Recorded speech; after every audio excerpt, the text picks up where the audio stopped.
Bonjour et bienvenue dans cette première vidéo consacrée au Place Drawer de Woodlab. Partons d'un cabinet simple avec un dos encastré créé via le Cabinet Wizard. Je lui rajoute une traverse centrale à l'aide de la fonction Place Panel.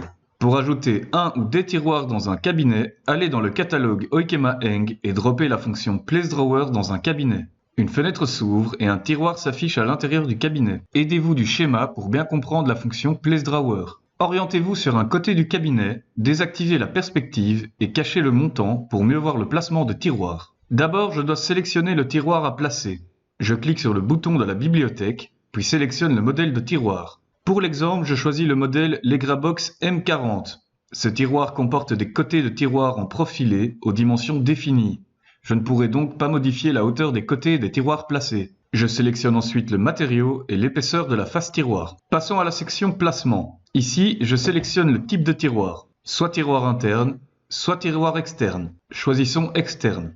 Passez le nombre de tiroirs à 3, puis appuyez sur le bouton bleu pour avoir un aperçu. En dessous, le drawer distance renseigne le jeu séparant les faces tiroirs. Le cabinet de distance renseigne la distance entre la face tiroir et le cabinet. Sélectionnez ensuite la position d'origine des tiroirs, soit bottom d'en bas, soit top du haut. Z permet de renseigner la distance. Offset Y permet d'attribuer un décalage en Y, vers l'intérieur du cabinet avec une valeur positive ou l'extérieur avec une valeur négative. Dans le cas d'un tiroir au côté dimensionné, et pour l'exemple, je ne parlerai pas de la section Drawer Dimension. J'y reviendrai dans la prochaine vidéo. Passez à la section réduction.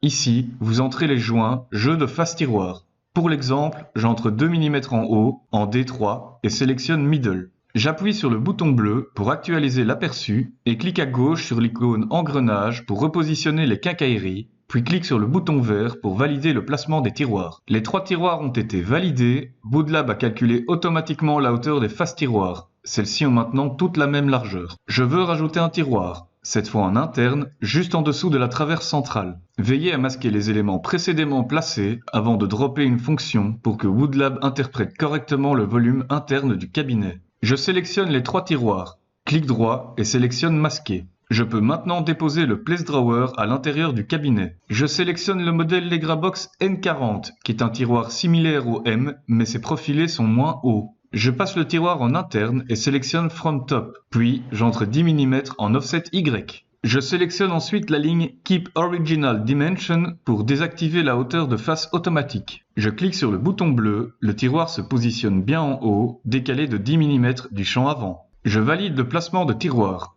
puis déroule l'arborescence à gauche, sélectionne les tiroirs masqués, clique droit dessus et sélectionne Démasquer tout. Les 4 tiroirs sont maintenant affichés. Ces modèles de tiroirs sont des modèles avancés comportant des configurations de quincaillerie qui permettent de gérer individuellement les profondeurs de tiroirs. Je sélectionne un tiroir, fais un clic droit, en bas, je choisis Variation de conception, puis sélectionne la profondeur voulue. Je fais de même avec les autres tiroirs.